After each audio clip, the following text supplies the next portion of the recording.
Hello, hi guys! Magandang hapon sa inyo lahat. This is Shin Rodriguez from Masagari Channel, a faith healer, also mata reader. So, ngayong hapon, tatagyan natin sabihin sa iyo ng ating mga gabay. So, this is a weekly gabay for the month of March 22 hanggang March 28 for the sign of Virgo. So, Virgo, welcome to my channel. Ano kayang messages, advices ng spirit guides ang ating masasaga for today's video? Ganun naman kayang energy or kaganapan sa buhay ng mga Virgo signs ang ating mga hagilap. So guys, this reading is a general reading lamang, hindi lahat makaka-resonate. Kunin lamang pa makaka-relate sa inyo and comment down below kung kaninong energy ang ating nasaga.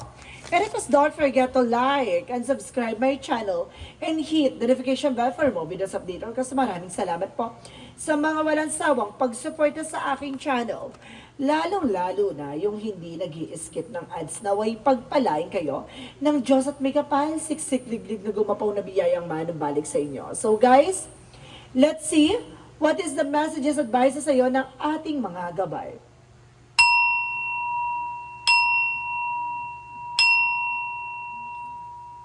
Angel Spirit Messages give me an information. So, ano kayong gusto sabihin sa iyo ng ating mga baraha? So, there is the Emperor, no? This is the mature person and of course, being a boss, no? Kumaga masyado siyang matalino at there's a high standard person. And of course, there's a maturity. Or either, guys, be mature enough na sa mga decision mo. And because there's the word card. There's a travel, guys. So, maaaring there's a boss o maaaring makapag-ibang bansa ka. Or either may makikilala kang CEO or boss or something, a manager of sa ibang bansa. And if the word card is a travel. And of course, there's the Hangman. So, there is a new perspective and something delays. So, may mga bagay dito na nagbibigay negatibo, kaya siguro hindi ka makalis sa sitwasyon, kaya siguro nagkakaranas ka ng delays and cancellation at because of your thoughts, no? Kung ano yung mga iniisip mo, yung mga bagay o pananaw mo sa buhay, na baka yun yung nagsisilbing balakid, no? Yung baga, mag-pay attention ka, kung ayan yung nagsisilbing balakid or something, baguhin mo na.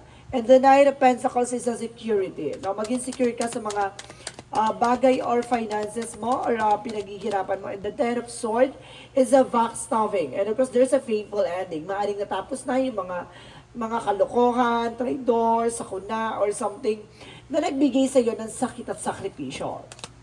So let's see additional messages.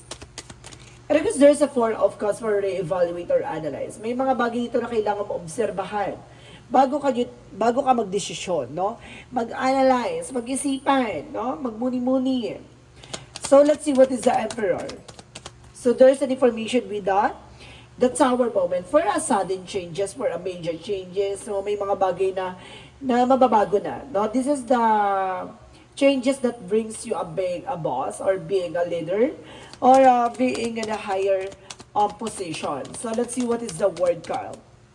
Represent, there is a page of wands for a good news. New ideas, new plans, new adventures. So, may mga bagay dito na mga bagong eksena na magaganap for you. With the Magician and the Hangman. So, there's something, a negative energy na nagbibigay sa iyo ng pagbagahan, no, ng pasok ng magandang eksena. Kasi there's a Magician and the Hangman, talagang pinagtagpo talaga siya sa isa't isa para sabihin na mayroong gumagawa ng balakid or hadlang, kaya bumabagal yung pasok ng finances, career, and love life sa'yo. And because there's a Wheel of Fortune, don't you worry, there's a turning back to the sender, or either there's a turning back to your favors. Ano kasi sinasabi dito?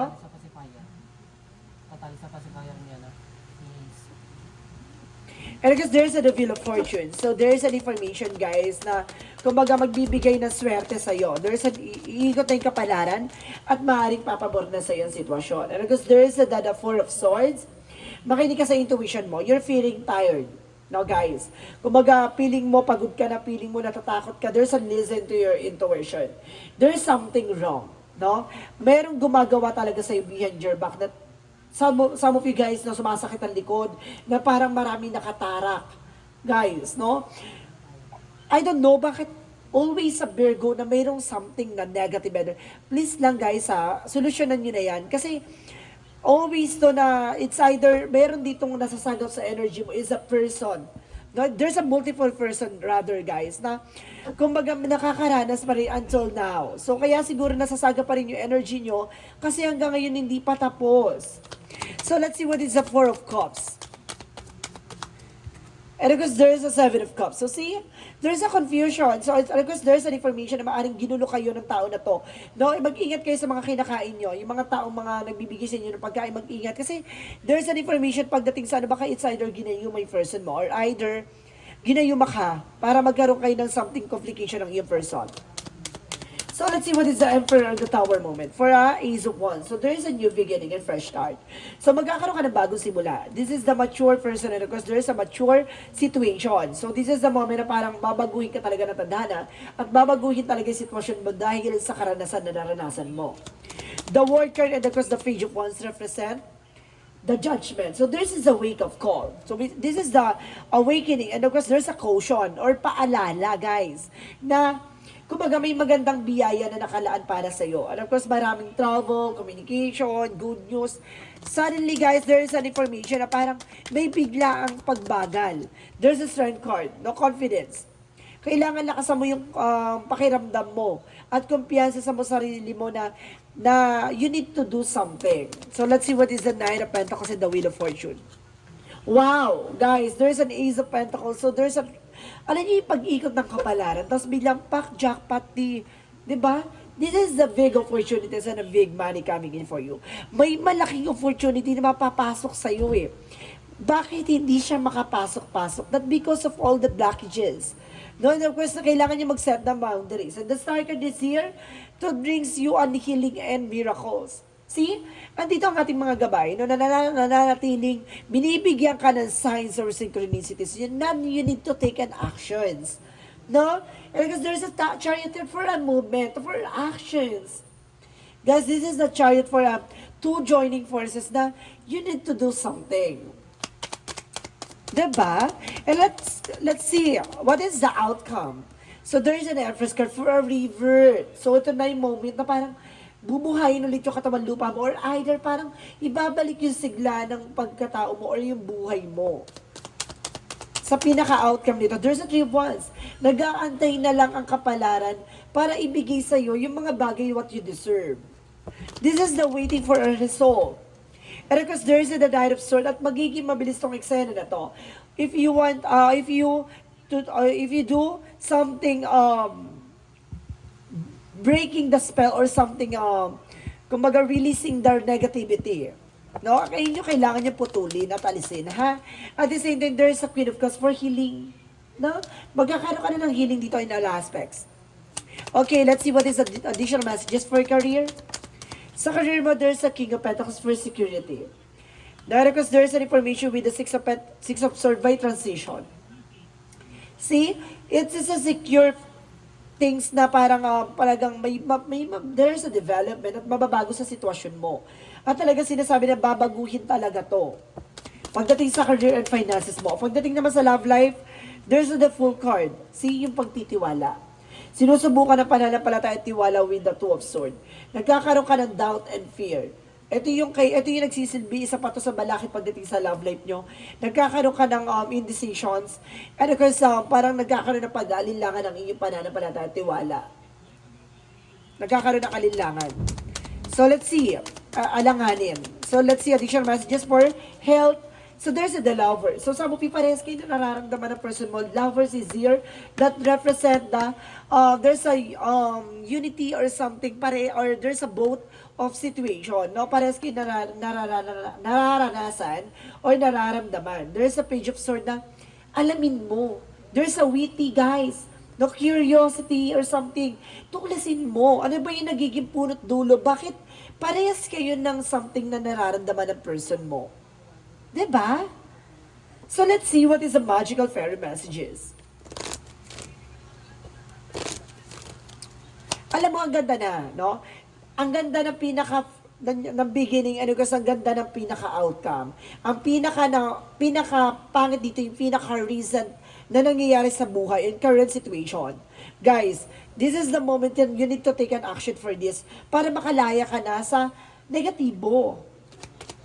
So let's see what is the magical fairy messages. There's a dietary change, so there's an improving your diet. So, kumaga mag-improve, ayusin mo yung pagda-diet mo, baka hindi siya ayos. No, there's an improving din. And of course, magkakaroon na ng magandang kalusugan na rin. And of course, there's a summer for something vacations.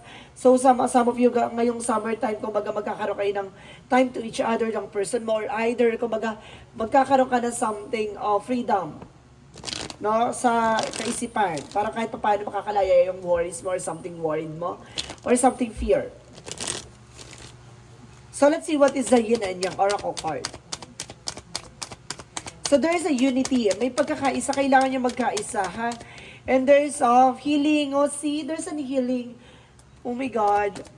And there is a travel, guys, may travel talaga communication. Some of you, ha, there's a long distance relationship or there's a long distance na person mo. See, I told you, there's a distance. See? Let's see. There's a distance. See? Kumbaga malayo kayo sa isa't isa. One more card for yin and yang. And there's a detachment. So, there's a coldness. So, see, parehas kayo ng lalamig or something. Kumbaga naboboring na kayo sa isa't isa. Nakakaranas kayo ng gano'n. Kasi may something may mali.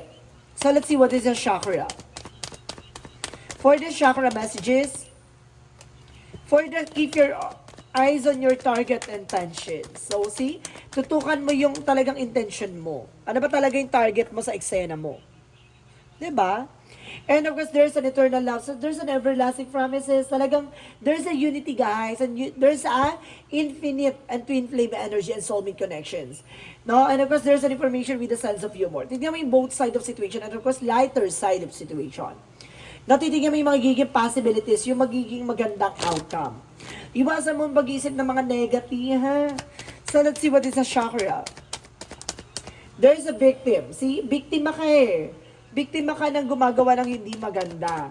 See, maraming dragon sa paligid mo. And there is a facade. See, nagbabalat kayo, mag-ingat ka. And there is a joy, happiness. No, talagang at the end of the time, magiging masaya ka dito. So let's see what is additional messages for angel spirit. And of course, there's a school. So see, kumbaga marami ka matututunan dito, marami ka pa matutuklasan. And of course, there's a heart desire. Kung ano yung nasa puso mo, sundin mo. No, minsan kasi yung gut feeling, and of course, vibration natin, at yung instinct natin minsan tama talaga, which is tama talaga, magdadala sa inner reality. And there's you're on the right path. Nasa tamang direction ka. Napapanood mo tong reading nito, talaga tumutugma sa'yo, at until now, hindi ka pa rin nagtitake ng action. Nandiyan ka pa rin sa situation. So, let's see what is the Monsology. A new start is coming. So, talaga magsisimula pa rin bagong chapter sa buhay mo and work through your fears, guys, no? Kumbaga, labanan mo ang takot at pangamba mo. At the same time, there's an emotional running high. Magiging emotional ka dito. Parang sasabihin mo sa wakas, thank you, Lord, nakapasa na ako, nakaalis na ako sa situation ko.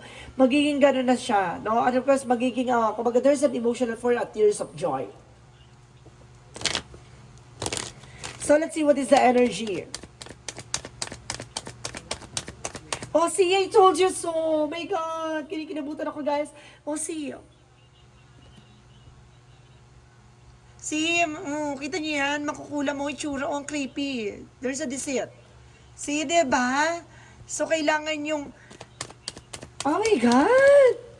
And there's a man holding a coin. So, some of you, yung person may hawak ng finances, or either ikaw may hawak ng finances. There's a 7 chakra Archangel Uriel. Ginagabayan ka lang ng ating Archangel Uriel about sa finances. Ang creepy ng mukha. And there's an information with a double mission. Dalawa kasi ang mission mo. No, ang isang magpagamot at para maging manggagamot. And there is the blue flame. So there's an information with the activation. Nag-activate na yung kakayanan mo. Or either merong mga bagay na naglilinaw na sa'yo sa ngayon. And because you're not alone. You're feeling isolation that because of your thoughts. No, hindi ka makalis sa sitwasyon mo kasi sa iniisip mo. Nag-overthink ka, you're being paranoid. So let's see what is additional messages for Angel Spirit. So there's an honesty, maging totoo ka sa sarili mo, ha? And there's a doubt. Ito yung sinasabi ko, kumbaga nagkakaroon ka ng alinlangan.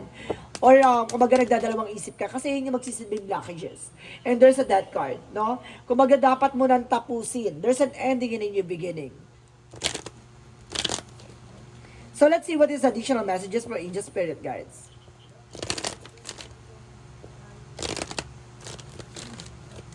Angel Spirit, let's give me information. So there's a sacred silence. So there's an information dito na enjoy your life from the fullest. And of course, premonition, makitain, no? May pangitain na may paalala sa iyo ang ating divine. Please, solusyonan mo siya, ha? May paalala sa iyo at nakikita mo na yung posibilidad at nakikita mo na yung mangyayari eh. Pero hindi ka nag-take na action, ini-ignore mo. And there's an awareness. See, babalak, awareness, no? Kumbaga, you need to pay attention. Kasi there's a lot of opportunities coming in for you. So, let's see what is Arcangel Raphael. So, there's an hydration. Parang dehydrate ka na or something. Dehydrate ka na sa nangyayari even sa water, guys. No? Parang kinukulang ka ng tubig. So, let's see what is the angel's answer. So, there's a communication clearly. So, kailangan mo makipag-communicate na maayos. And there's an information with a big happy changes. Now, may mga pagbabago na magbibigay sa'yo ng kaligayahan. This is the romance that you never done before. So, ito yung pag-ibig na magpapatunay sa'yo ng love can exist. Now, let's see what is the romance, angels. Sinasabi dito, there is a true love. It's only your soul. True love can exist. Oh my goodness. So let's see what is a Jesus loving quotes.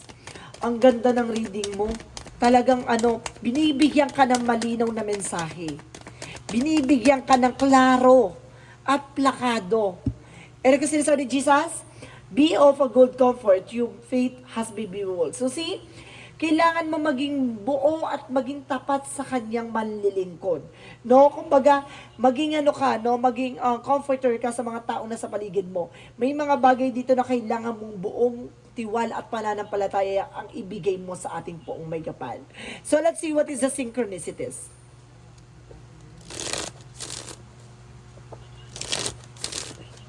For synchronicities, so there is a star. Wow! A wish fulfillment, healing, and something, a miracle. And night vision. See, some of you guys nananaginip kayo, madalas kayo nananaginip kasi there is a night vision. Talagang binibigyan ka ng pangitain sa panaginip. And there is a love. It's all about love. Alam mo guys ha, itong taong gumagawa sa'yo, tina-target ka sa love and finances.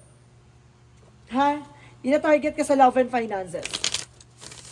So, let's see what is the angel's number. Kasi alam niya, doon ka mahina. And there's a 4444. Oh my God! Protection! See? Kailangan mo na sapat na protection.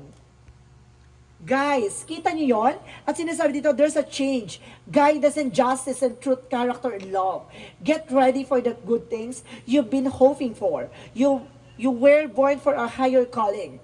Put your energy into going towards your ambitions, and the universe will align itself to provide you with the right people, circumstances, and resources to make things happen. So see, kumbaga talagang this is the higher calling for you na you need to pay attention. So you need to do something, you need to take an action.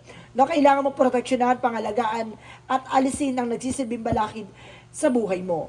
No, kumbaga may mga bagay dito na kailangan mong maunawaan at buong tiwala at buong pananampalataya mo ipagkaloob ang lahat ng mga bagay na hanggang ngayon bit-bit mo pa. No? Kumbaga yung mga worries, negativities, doubt, lahat ng mga bagay na yan, yung nakakahatak sa'yo na negative. Even, yun yung alam kasi ng iyong mga taong mga naiinggit sa'yo, mga taong gumagawa sa'yo, yung alam niya na doon, ayun yung kahinaan mo. No, dapat ayun yung palakasin mo. Kung saan ka mahina, yun ang maging silbing silbing lakas mo dapat, no? So guys, this is a weekly gabay for the month of March 22 hanggang March 28 for the sign of Virgo. So Virgo, let's see, meron pa pala tayong messages of life. What is the messages of life? A gift from life. So see, ito yung regalo sa'yo, no? Regalo sa buhay mo. Each day, life offers me abundance, proof that the universe loves me every day. God sends angelic to help me. Today, I will receive an angelic message. It may come from me, someone with whom I speak from words, and I read. I will listen closely as this message is divine gift meant to help me, free me, and make my way in the love and maintain my spiritual strength. So see, pinalalakas yung spiritual mo guys, no? Kumbaga, oh my God, talagang may mensahe guys ang ating angel spirit sa numbers, sa panaginip. No, there is an intuition, vibration, no prediction. So talagang binibigyan ka na ng something na impormasyon na malinaw na impormasyon na pero pinapasawalang bahala mo. Bakit? So let's see.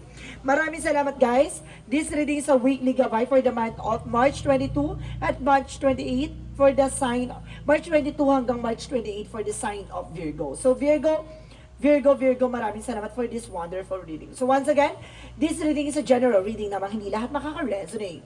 Kung hindi lamang pa makaka-relate sa inyo, and comment down below kung kaninong energy ang ating nasagap. Maraming salamat guys and see you in the next video. Bye-bye and babush!